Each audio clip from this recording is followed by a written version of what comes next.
Dans ce nouvel épisode du podcast Plus 212, un financier devenu alpiniste et conférencier, Nasser Ben Abdeljelil, qui a su hisser le drapeau marocain sur le toit du monde.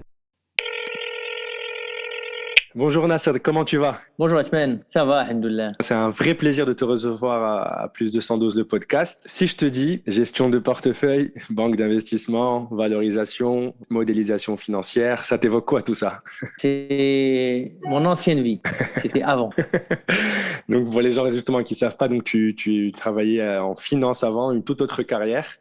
Et quel a été ton parcours avant d'arriver là justement? Moi j'ai grandi à Casa, j'ai eu mon bac à Casa et puis je suis parti à Paris faire une prépa HEC. J'ai Mhm, fait une école de commerce, le SCP. mhm. Et après, j'ai plongé directement tout de suite dans la finance, dans la banque d'affaires, une dizaine d'années. Enfin, j'ai fait de la banque et après j'ai fait des fonds d'investissement à Londres, à New York et puis j'ai fini au Maroc. D'où ma question du début justement. Je veux profiter justement de cette occasion, ça tombe bien, pour te parler d'un état d'esprit, on va dire, qui est commun à beaucoup de Marocains qui viennent en France pour les études, généralement en grande école, et qui commencent leur carrière dans des cabinets de conseil, en banque, en fonds d'investissement, enfin bref, en finance comme toi au début de ta carrière, et qui sont beaucoup dans une approche carriériste, on va dire, sans pour autant se sentir épanouis dans leur travail. Et beaucoup, comment dire, semblent aspirer à une autre vie totalement différente de ce qu'ils vivent, et ils se retrouvent dans un dilemme, carrière ou bonheur, comme si les deux n'étaient pas complémentaires. Donc j'ai deux questions. Est-ce que toi aussi, tu étais dans cette manière de penser, dans cet état d'esprit? Tu as quand même travaillé, comme tu as dit, 10 ans avant ta reconversion. Et deuxièmement, comment tu as fait pour oser tout arrêter d'un seul coup? Tu as raison, au début, on est un petit peu poussé par les choix, parfois des choix qui ne sont pas les nôtres, soit de nos parents quand on est plus jeune, on a envie d'être médecin, avocat, banquier, puisque les Hmm. parents nous poussent un peu vers ça, soit plus tard par la société, les métiers qui valorisent la société. Aujourd'hui, malheureusement, on est dans une société de plus en plus matérialiste, donc quand on gagne beaucoup d'argent, c'est que c'est bien. Hmm. Enfin, c'est la société valorise ça, on va dire. Du coup, on est poussé un petit peu. Moi, je cache pas, quand j'étais en école, je voyais tous ces banquiers d'affaires qui débarquaient en Porsche et qui séjournaient dans les plus beaux hôtels à Paris, à Londres et tout. C'est vrai que ça te donne envie quand tu es étudiant. Donc, tu Hmm. te dis pourquoi pas moi et tu essayes de faire ça. Il y avait aussi des préjugés comme souvent les garçons étaient plus orientés finance et les filles plus marketing. Ça aussi, alors que moi, peut-être que j'étais plus un marketeur qu'un financier à la base, mais peut-être que Mhm. j'étais aussi un peu par le système poussé à faire de la finance. Donc voilà, donc quand on est jeune, on est un peu influençable. En tout cas, c'est mon cas. Donc j'ai commencé dans la finance. Bon, je crache pas dans la soupe. Ça m'a permis Ouais. de vivre ma passion, d'ailleurs, de commencer l'alpinisme parce que mes premières expéditions, je les finançais moi-même, donc ça coûtait assez cher. Donc si j'avais pas peut-être fait la finance, j'aurais peut-être jamais fait de telles expéditions. Hmm. Et puis, bon, j'aime bien les chiffres, donc c'était quand même des choses qui me plaisaient. J'ai rencontré aussi des gens très brillants dans ce domaine-là. Donc, ça aussi, quand tu rencontres des gens brillants au boulot, c'est des gens aussi qui sont brillants dans d'autres choses à côté et qui ont d'autres passions. Donc, je m'étais mis au triathlon. J'ai commencé aussi un peu à faire de l'escalade et tout. Donc voilà, donc je ne cache pas, c'était un passage, je vais dire, que je regrette vraiment pas par la finance. Mais c'est vrai qu'au bout d'un moment, on se dit, est-ce que c'est ça qui nous rend heureux vraiment? Est-ce que c'est ça qui nous fait plaisir? Une fois que tu as séjourné dans de beaux hôtels, tu t'es payé des belles fringues et tout ça, tu te dis, est-ce que finalement c'est ça qui me fait vibrer? Hmm. Et moi, j'ai réalisé que ben non, moi j'aimais beaucoup voyager, j'aimais beaucoup la nature, j'aimais pas partager des bons moments avec mes proches. Donc déjà, j'ai fait un premier geste, c'est que je suis rentré au Maroc pour rester avec ma famille, mes parents et tout. Je me suis mis à fond au sport. Et puis vraiment, après, ça a été un déclic. Je me suis dit, finalement, j'ai envie de vivre de ma passion, du sport, de l'alpinisme, du voyage. Et c'est comme ça que j'ai commencé la reconversion. Alors, euh, c'est sûr, ça. En fait, c'est pas à nous que ça fait peur, c'est beaucoup plus à notre entourage, parce que lui, il n'a pas cette passion-là, donc il comprend pas que tu quittes ta zone de confort, un Exactement. boulot bien payé, tout ça pour se lancer. Donc, il faut pas écouter un petit peu tous les gens qui gravitent autour de vous, même si c'est pour votre bien, si c'est votre famille. Il faut être sûr de son coup et puis se dire que c'est pas un billet aller simple. C'est-à-dire, si t'aimes pas, ben, si tu t'en sors pas, c'est pas grave. Tu peux toujours revenir. Tu as des diplômes. C'est pour ça que je dis, il faut pas faire ça après le bac. Il faut faire ça quand tu as déjà des diplômes, Ouais, t'as un plan de carrière, voilà, tu as un plan B. Donc moi, si un jour j'arrivais plus à vivre de ce que j'aime aujourd'hui, du voyage, de l'alpinisme et tout ça, mes conférences en entreprise, ben, c'est pas grave, je reviendrai en finance et tout ce que, au contraire, ça sera une expérience en plus. Donc ouais, c'est ça, on quitte jamais une zone dans laquelle on peut pas revenir. En ouais, fait, les gens se font peur en se disant ça, et c'est plus pour se donner bonne conscience de pas bouger. ouais. Et toi dans combien de villes tu as travaillé et combien de temps tu as passé dans chacune des villes? J'ai l'impression que tu as fait vraiment beaucoup Ouais. de zones dans le monde. Moi, j'étais le gars à chaque fois, quand on demandait est-ce que tu veux bouger quelque part, je levais la main, je disais ouais, moi, ouais. Donc, euh, donc du coup, à chaque fois que ouais, j'ai habité à Hong Kong, à Singapour, à Londres, à Paris, un petit peu à Dubaï, à New York. Donc, ouais, j'ai passé à peu près en moyenne entre 6 mois et 2 ans dans chaque ville. Voilà, j'ai aucun problème à m'adapter, on va dire, dans des nouvelles cultures. Au contraire, j'aime bien, je le prends comme un challenge de se faire des nouveaux copains, je suis pas le gars qui a peur de finir seul ou qui s'ennuie d'être Ouais, tout seul quand il débarque dans une ville. Donc, de ce côté-là, ça va. Et puis aujourd'hui, bon, avec les réseaux sociaux, même si vous êtes à l'autre bout de la planète, vous êtes connecté avec votre famille et vos amis H24. Donc, ouais. c'est plus comme avant, on va dire. Et comment tu avais un travail prenant, j'imagine. Comment tu trouvais le temps d'organiser et de faire ces voyages-là pendant que tu travaillais? En fait, non, quand je travaillais, je prenais tous les ans, c'est-à-dire j'essayais de cumuler mes vacances et faire une grosse expé. Donc Ok, non, pendant que je travaillais, c'était dur, surtout en banque d'affaires, t'as pas trop le temps. Je ouais, faisais du sport dans la salle de sport de la banque. Voilà, je faisais un marathon ou deux par an et voilà, je faisais pas beaucoup d'expéditions. Donc c'est pour ça que j'ai démissionné. ouais, C'est qu'à un moment, j'ai tellement ça que je me suis dit, j'ai envie d'en faire ma vie, quoi. ouais, ouais.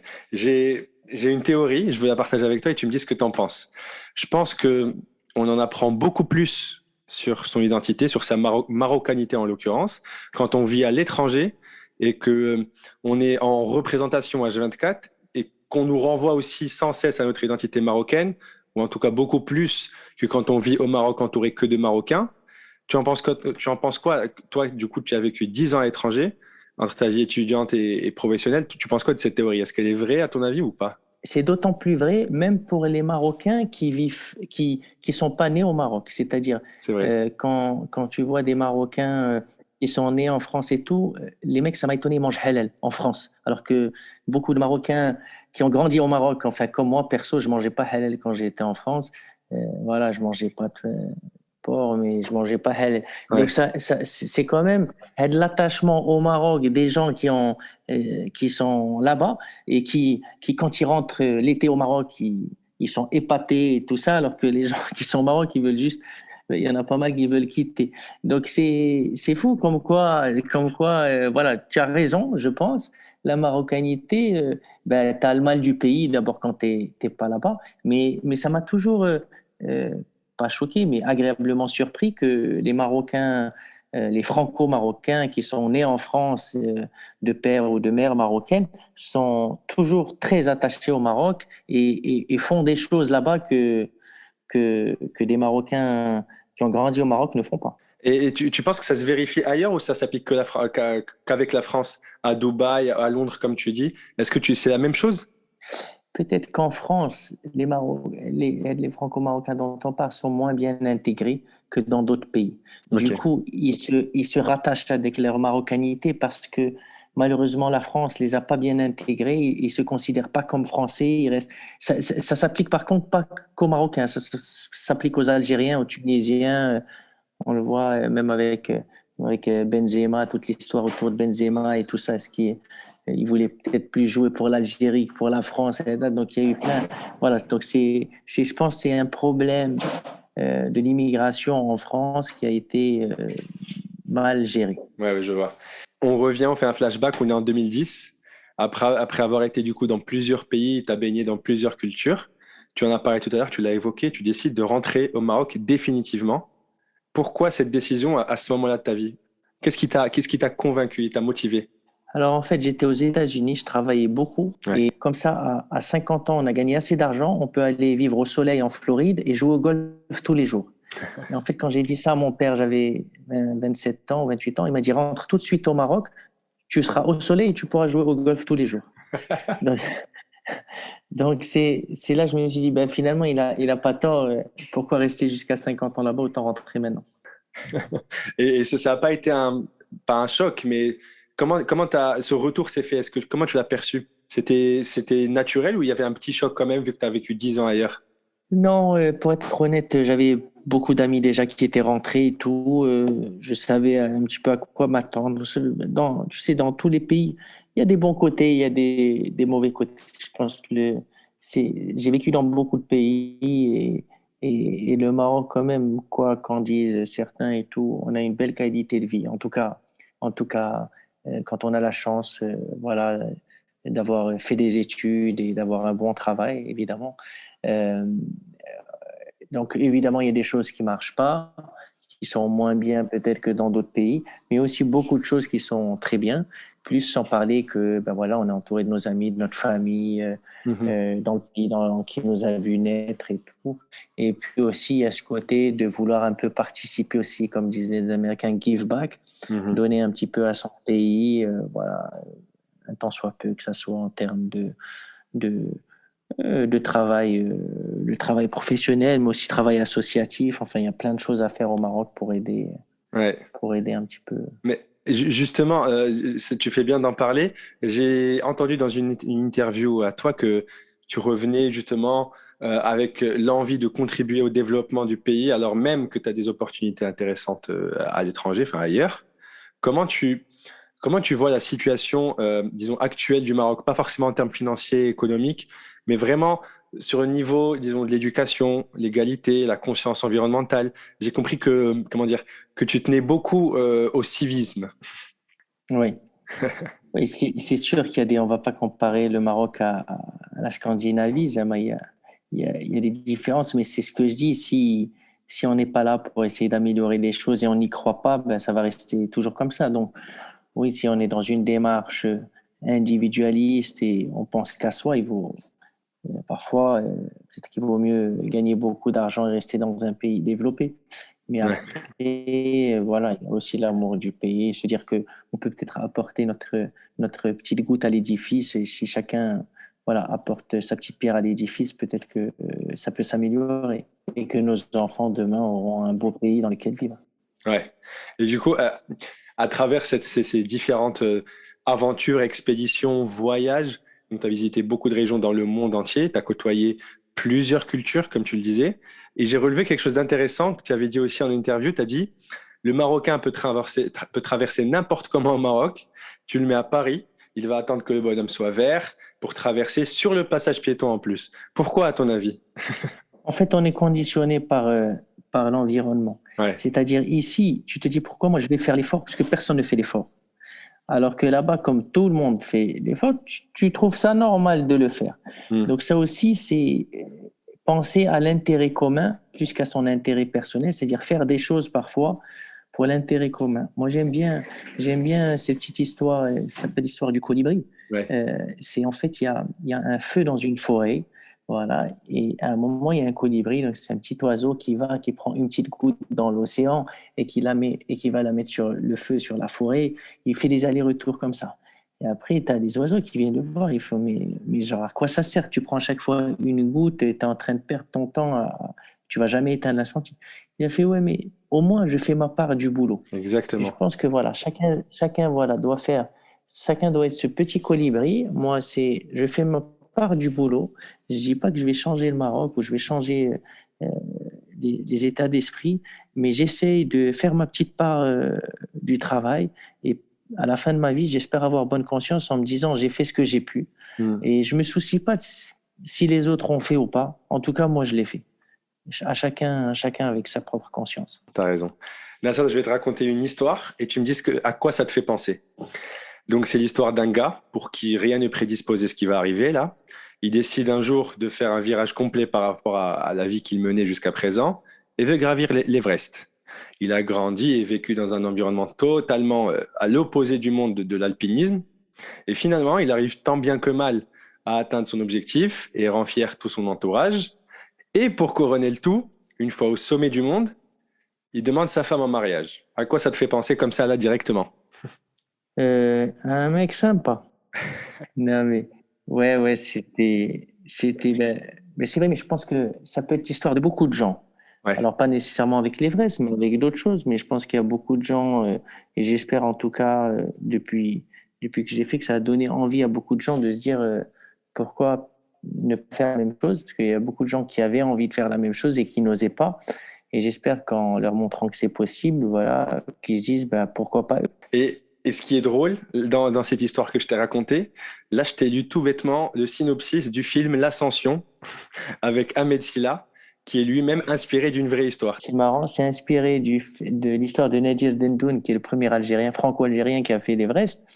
Et après, par contre, ça a Ouais. été romancé. Lui, c'était pas pour demander sa femme en mariage, mais voilà, c'était pour prouver qu'il pouvait le faire en étant natif du 9-3. Mais ouais, je sais, tout le monde me parle du film, parce qu'en le regardant, je reçois plein d'appels. Du coup, justement, on est en 2013. Tu deviens le premier Marocain à gravir l'Everest. Et il y a tellement de questions qui me viennent. Je vais pas te demander pourquoi, parce que c'est ta passion et ça se comprend. Ma question est plutôt de savoir si au moment où tu prends cette décision, donc, tu mesures la responsabilité qui t'incombe, la responsabilité vis-à-vis de tes proches par rapport au risque que tu vas prendre, que tu comptes prendre, et la responsabilité de représenter le Maroc aux yeux du monde. Est-ce que tu en as conscience au moment où tu prends cette décision? Alors, ouais, j'ai conscience que c'est une aventure risquée, qu'il y a des gens qui meurent sur l'Everest tout le temps, enfin tous les ans. C'est vrai que c'est une forte responsabilité par rapport à mes proches et voilà, la peur de leur faire de la peine si quelque chose m'arrive. Donc j'essaie vraiment de bien me préparer, de prendre toutes les dispositions. Mais après, ben voilà, on peut pas prévoir une avalanche, on peut pas prévoir voilà, un accident, on va dire, comme ça arrive souvent sur l'Everest. Alhamdoulilah, ma bonne étoile m'a épargné ce jour-là, enfin cette expédition-là. Après, pour le reste, je pensais pas que ça allait faire autant écho au Maroc, parce qu'il n'y a pas beaucoup de gens qui sont voilà qui suivent l'alpinisme, qui connaissent l'Everest et tout. Donc personnellement, je pensais pas que ça allait avoir cet impact-là. Maintenant, quand ça l'a eu, ben je me suis dit comment je pourrais faire ben pour inspirer peut-être d'autres gens à en faire autant, parce que le but c'était pas d'être le premier Marocain, le but c'était de dire c'est possible pour les Marocains de réaliser aussi Hmm. des challenges de cette sorte-là et que demain, il y ait 5, 10, 15, 1000 Marocains qui fassent l'Everest. D'ailleurs, aujourd'hui, on est 5, donc il y a 4 Marocains en plus. Et d'ailleurs, 3 femmes, un autre homme. Ouais. Donc, du coup, ça prouve aussi que voilà, il n'y a même pas de différence femmes-hommes sur ce plan-là. Voilà, il y a plus de femmes que d'hommes qui ont fait l'Everest au Maroc. Et du coup, c'était voilà, pour d'ailleurs, mes conférences s'intitulent à chacun son Everest. C'est pour dire, voilà, on a tous un Everest, c'est-à-dire un objectif qui peut paraître inatteignable, difficile et tout. Et ben, si on s'affranchit de certaines règles, de certaines barrières psychologiques, de certains voilà, plafonds de verre, on va dire, il n'y a rien d'impossible. Et donc, c'était un petit peu Hmm. aujourd'hui, si tu veux, c'est un peu le flambeau que j'essaye de tenir, c'est de se dire que tout est possible. C'est à nous de, Ouais. c'est à nous de vraiment décider ce qu'on veut faire de notre vie. Si je te dis Dawa Gelji, ça te parle? Ouais, c'était mon Sherpa sur l'Everest. Je veux justement en profiter pour mettre, en fait, pour mettre en lumière ces travailleurs de l'ombre qui sont incroyables. J'ai découvert ça il y a 2, 3 ans, Ouais. justement avec le film L'Ascension. Est-ce que tu peux nous parler des Sherpas, s'il te plaît, et comment cette vie-là qu'ils mènent? Oui, bien sûr. En fait, alors les Sherpas, c'est vraiment des gens qui travaillent en back-office, on va dire, sur toute la logistique sur l'Everest, surtout pour des alpinistes, j'allais dire, qui sont pas des professionnels. Parce que voilà, moi, j'ai pas fait de l'alpinisme depuis que je suis enfant. J'ai pas grandi dans une région montagneuse. Donc, j'ai commencé en 2002 un petit peu à faire de l'alpinisme. Donc, j'avais 10 ans à peu près d'expérience derrière moi. Donc, si vous voulez, ces Sherpas, c'est eux qui nous aident à mettre les cordes fixes sur la montagne, quand on a nos camps intermédiaires sur la montagne, ben, c'est eux qui les installent pour nous. Donc, ils nous facilitent gravement la tâche, sans parler que notre sécurité dépend d'eux, parce que le jour du sommet, ben, on est attaché à un de ces Sherpas. Donc, si vous voulez, notre vie, elle est un peu liée à eux. Si on tombe, ben, on risque de les faire tomber, vice-versa. Donc, ils sont là un petit peu pour nous sauver la vie. Donc, clairement, quelqu'un comme moi n'aurait jamais pu faire l'Everest sans les Sherpas. Et j'allais dire, 90% aujourd'hui des gens, ou 80, peut-être même 15% des gens, ne pourraient pas faire l'Everest sans les Sherpas. J'ai vu qu'ils portaient des kilos et des kilos sans problème en pleine montagne. Ils traversent des ponts comme ça avec des 80 kilos sur le dos. C'est incroyable. Parce que eux sont nés là-bas, donc déjà ils sont acclimatés, on va dire, à l'altitude. Et puis en plus, c'est des gens tellement costauds, vraiment mais vous les voyez parfois déjà enfants. On voit parfois sur la route des enfants qui portent des charges incroyables sur le dos, des femmes. Donc vraiment chapeau à toute cette population de Sherpas. Donc les Sherpas, ils sont natifs d'une certaine région au Népal, la vallée du Khumbu. Et ils sont Sherpas de père en fils ou père en fille. Il y a même des filles Sherpas maintenant. Donc vraiment, encore une fois, c'est un bel hommage que tu leur rends ici. Justement, tu parlais de la vie dans le camp pendant l'expédition. C'était quoi le moment le plus difficile que tu as eu à vivre pendant une expédition? Là, on parle de l'Everest, mais tu en as fait tellement d'autres que sûrement, je me dis qu'il y a eu un moment qui était vraiment, vraiment, vraiment dur. Souvent, alors il y a plusieurs moments. C'est soit des moments difficiles physiquement, quand tu portes des grosses charges sur le dos et que t'en peux plus, voilà. Tu as des moments aussi quand tu entends qu'il y a d'autres gens qui sont morts dans le camp, enfin, à cause d'une avalanche ou qui sont tombés dans une crevasse. Ben, malgré qu'on était préparé un peu à l'idée voilà, que ça pouvait arriver, mais quand ça arrive vraiment, en tout cas moi j'ai pris peur. Et puis il y a aussi des moments parfois où tu raccroches avec ta famille au téléphone et là tu dis qu'est-ce que je fais là? Pourquoi je suis, je vais dire, euh, pourquoi je suis pas avec eux au bord de la piscine ou au soleil? Surtout que généralement, c'est des expés au printemps, en été, où il fait bon au Maroc. Donc parfois, pendant une fraction de seconde, tu te dis, est-ce que je suis pas fou d'être là? Et après, tu es vite convaincu par toi-même. Ça, tu reprends tes esprits et tu es remotivé. Voilà, c'est comme tout. Après, tu réfléchis et tu sais pourquoi tu es là. En fait. Ouais. J'ai des questions très pratiques à te poser maintenant, vu que j'en ai l'occasion. Et je crois que je suis pas le seul à me poser ce genre de questions. Ouais, Dans la même idée que les questions qu'on se poserait un peu pour les astronautes. On va essayer de faire ça du tac au tac. Question simple, réponse simple. Ça te va? très bien.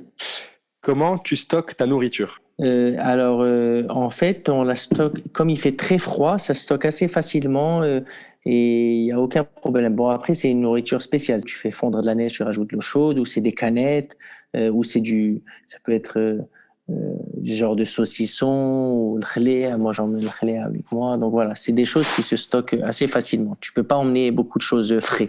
Il n'y a pas de produits frais. Et justement, tu as presque répondu enfin, tu as répondu à ma deuxième question, c'était comment tu te débrouilles pour l'eau. Donc, comment pour trouver l'eau et pour transporter l'eau pendant l'expédition. Ça doit être vraiment lourd. On transporte pas d'eau, on fait fondre de la neige pour boire. Donc il y en a à profusion. Et tu te fais deux gourdes d'un litre que tu mets dans ton sac et voilà, ça te fait tenir 6 heures. C'est peu quand même, mais ouais, je comprends. Voilà, tu peux en porter plus, mais c'est toi qui vas le porter. Combien de kilos fait ton sac? Généralement, tu portes un sac à peu près de 20 kilos entre les camps intermédiaires, mais le jour du sommet, c'est plus 5-6 kilos.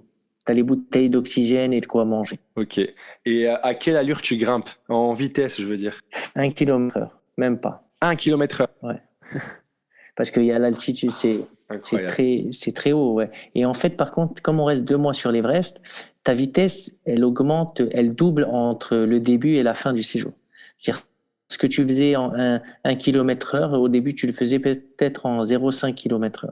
Ah, ok, donc 1 km, 1 km/h, Ah c'est le ouais, ouais, maximum. c'est très bien. Ok. C'est simple.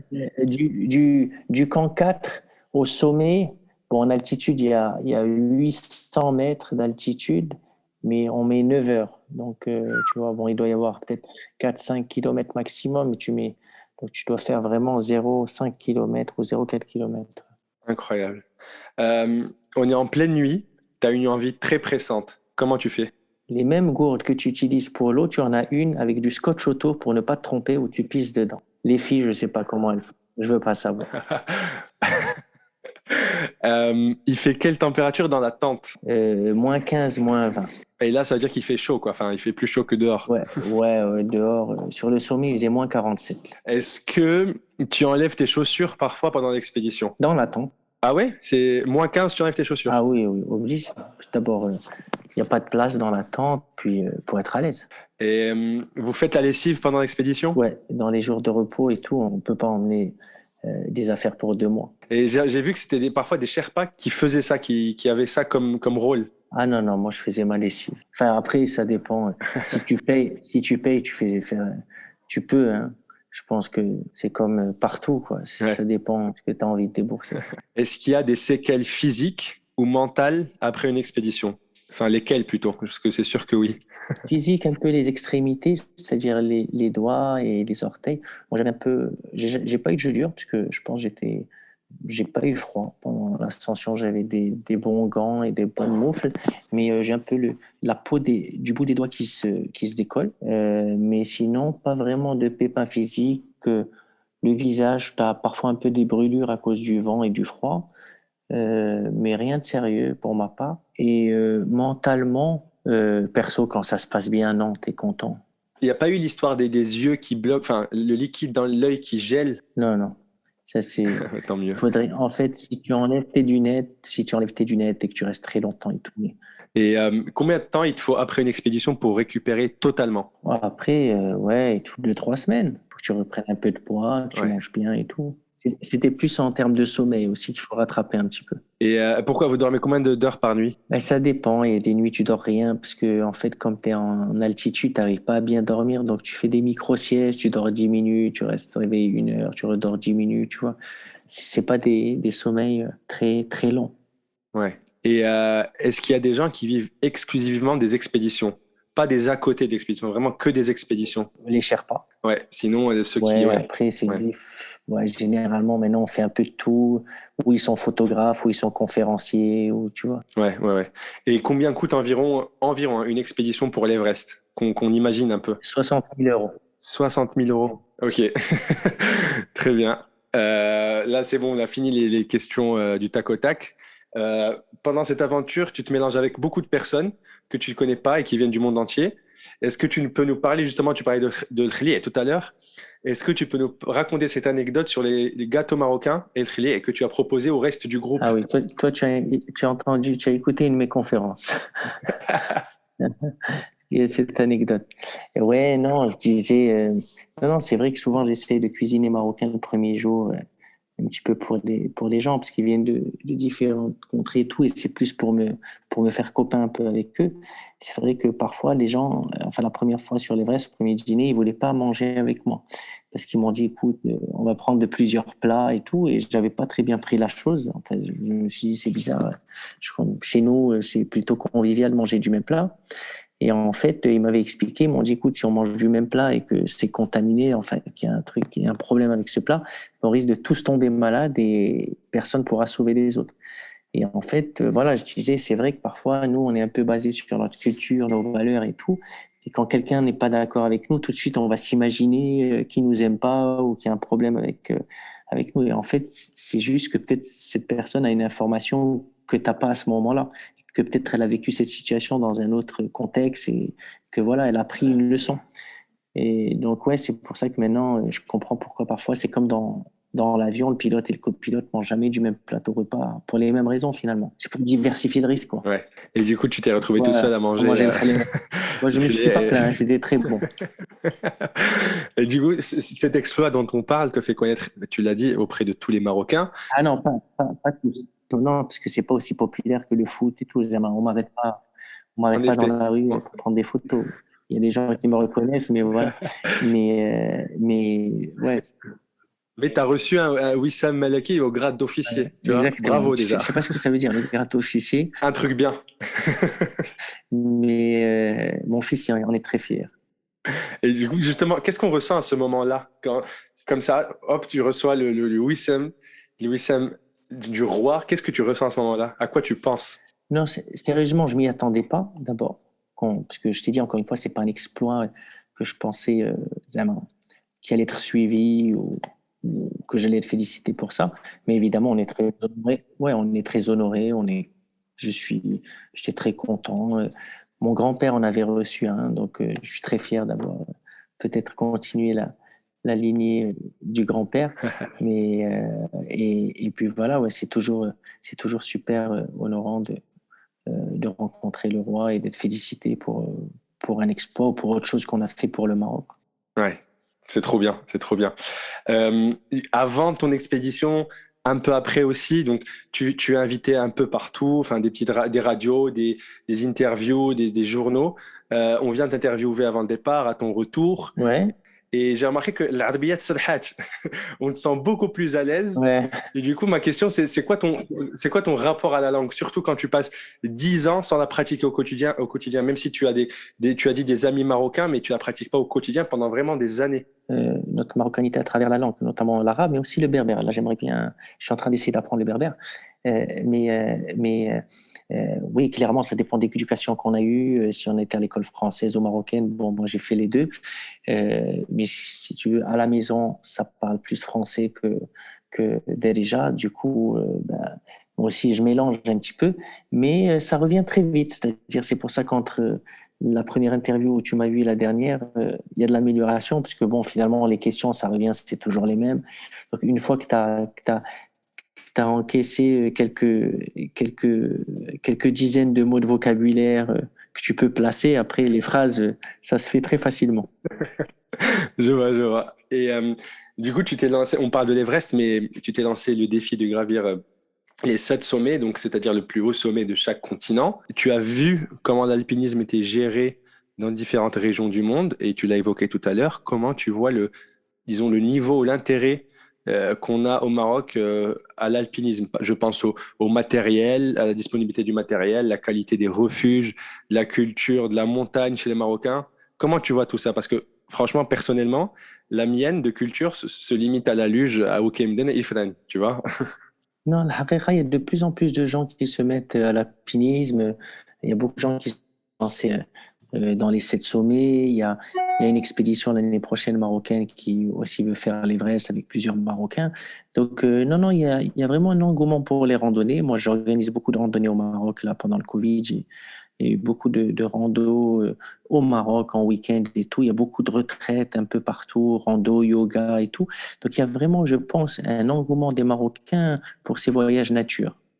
Et on est équipé pour ça, des infrastructures? En termes d'équipement, il y a enfin, une grande chaîne, on va dire, qui est présente aussi en France, qui vend un petit peu tout ce qui est équipement de montagne. Donc, ça, c'est bien. Par contre, en termes, c'est vrai, d'itinéraire, de balisage et tout, c'est pas encore ça. Ils sont en train de travailler sur le parc national du Tchopral, même faire peut-être une entrée payante au parc pour commencer à s'en occuper et tout. Mais c'est vrai que oui, on est très loin du balisage que tu peux trouver en France ou en Suisse. Ouais. Euh, Aujourd'hui, tu l'as évoqué aussi juste avant, tu partages ton parcours exceptionnel dans des conférences. C'était important pour toi de partager ce que tu as vécu et d'inspirer d'autres personnes. J'ai vu que tu étais très impliqué dans le milieu associatif aussi. Oui, exactement. Je veux dire, quand on risque un petit peu sa vie comme ça, je me dis autant inspirer d'autres gens, autant faire quelque chose. Pas juste une ligne sur un CV, mais autant avoir un impact un petit peu. Et c'est pour ça que, à travers mes conférences, j'espère inspirer d'autres gens à faire de même, quel que soit leur domaine. Se dire que si moi je l'ai fait, eux aussi sont capables de suivre leur passion et faire ce qu'ils aiment. Je trouve ça très bien. Je trouve ça très bien de partager et d'inspirer. Et on arrive à la fin de cet épisode. Merci beaucoup, Nassar. C'était très intéressant. Voilà, merci et à bientôt peut-être. Ouais, mais merci beaucoup, H-Man. C'est sympa de faire ces podcasts. Bon, on est un peu en fin de journée. Normalement, je suis plus marrant. Mais n'hésitez pas à me suivre sur Instagram et les autres réseaux sociaux. Il y a une nouvelle expédition qui vient, Inch'Allah, cette année. Et ça sera aussi pas mal. Parfait. Peut-être qu'on se croisera pour jouer un match de paddle à Casa, on ne sait jamais. Avec plaisir. À très bientôt. Ciao. Merci, H-Man. Au revoir. Merci d'avoir écouté cet épisode du podcast Plus 212. Abonnez-vous et n'oubliez pas de nous suivre sur les réseaux. À bientôt.